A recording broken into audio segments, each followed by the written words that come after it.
Hi, I'm Chris. You don't know me, I'm not famous, I'm not a chef, but I am here to help you do better in the kitchen. Um, so, a little bit about me. Like I said, I'm not a chef, but I've run lots of food businesses, big ones, and I hired lots of chefs. They worked for me, catering people, executive fancy chefs, guys that can sculpt from ice, all kinds of different things. Um, so my job was two things: make people enjoy the food and don't get anyone sick. Well, aside from making money, but that's kind of normal. But those two things were the focus of everything. And so instead of having a chef tell you what you need to do to be able to cook at home while you're on lockdown, I'm going to help you figure out a way to at least have a better time cooking, have better food, so it's something that you can enjoy with limited experience and equipment and maybe even ingredients. And so I want to help alleviate the stress level for you because you're home, you're from work, you don't have an option, so you're already stressed out as it is. So the last thing that you need is to be stressed in the kitchen when you've got to feed your kids or your roommates or your friends or whoever you're locked down with. So that's what I'm here to help you with. Now, I don't have a fancy kitchen here. I am purposefully in a little casita that is sometimes rented out. Very rarely, because it's actually not in great shape. It's a mess. I mean, there's even a washer and dryer in here.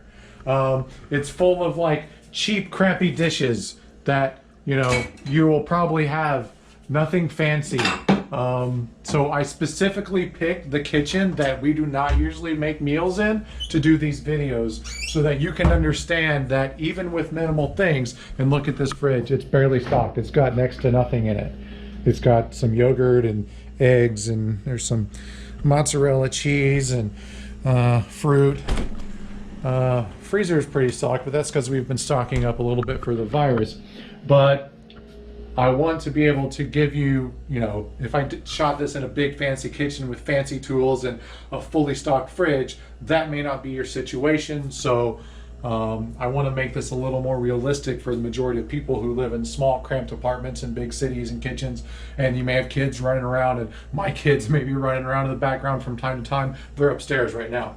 But our goal is to not make this fancy. We're not trying to win awards. We're just trying to help. So I'm holding this with my hand. I don't care about the lighting. I think just seeing a few things and me helping you out is going to be more valuable. So our goal is to put out as many videos as we can, keep them under a few minutes, stuff that you can easily search to answer questions that you may have. So click on subscribe if you want to follow along and kind of learn some things and be able to pick up things. But anyways, that's the rundown of what we're going to be working on and what you can expect from the video. And we'll just upload them and then fill things out in the description and go that way. So if you have things you'd like to see or I have missed, because like I said, we're doing this on the fly to help people who are in lockdown right now, and we'll not be able to go out in the next few weeks and do very much except for maybe grocery shopping. So put your seatbelts on, settle in, and you know, leave me comments, anything that may help.